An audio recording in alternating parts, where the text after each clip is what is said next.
2 years ago, I woke up one morning and I couldn't walk without crying. I suddenly found out I had cancer by a tumor shattering my hip. And I'm not going to, yes, I'm playing the cancer card.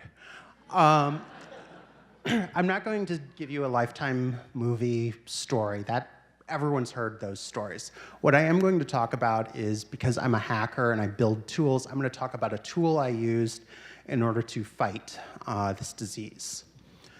So one of the first things I did after getting off the phone with my best friend was I set up a Slack group. Slack is this enterprise chat tool, but it has some really nice organizational abilities, and I wound up pouring all of my cancer information into this tool and used it to keep track of everything. Meds, schedules, what I needed, all of that stuff. And it acted as a lifeline for me. All of my information was in there. One of the big problems with modern American medicine, there are many, but one of the worst is the fact you go in and you see a doctor who has potentially the information to save your life, and you have 20 minutes with him.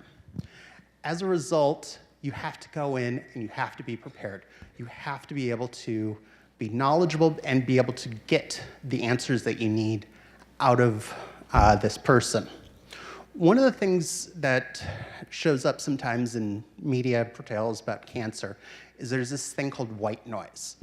If I was to tell you you're going to be dead in 6 months, the next words out of my mouth are going to be really hard for you to hear.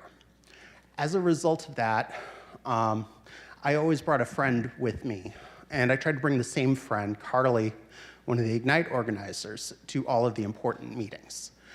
To me, it was important to have someone with me during this process who was smart, organized, and could help me keep track of things and take notes.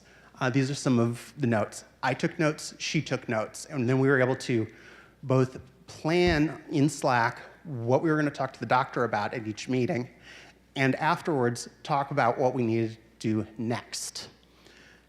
With that ability and the ability to keep track of all of these notes, all of the images, all of this stuff, it's information overload. You literally get handed books of information, but it's not necessarily the information that you necessarily need.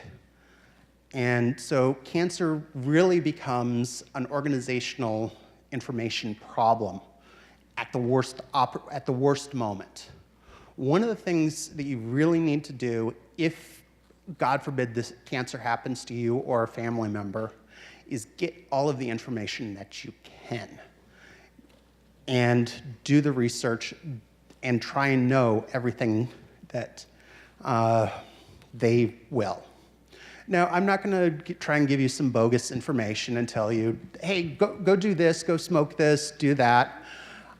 That not necessarily is going to work, but always try and get a second opinion, try and be as prepared as possible, and always be prepared to have jokes. You have to look at life with a sense of humor, or you will go mad. This, for example, is a picture of me and one of my friends literally chatting on Slack while I've got an IV in my arm. So, you have to have a sense of humor, because if not, you're going to die crying. There's a lot. Cancer is a hard problem, but potentially there are cures on the horizon. But there's so much information and there's so many different variables. You have to figure out what all of your options are and what your plans are, and go into it with a clear head.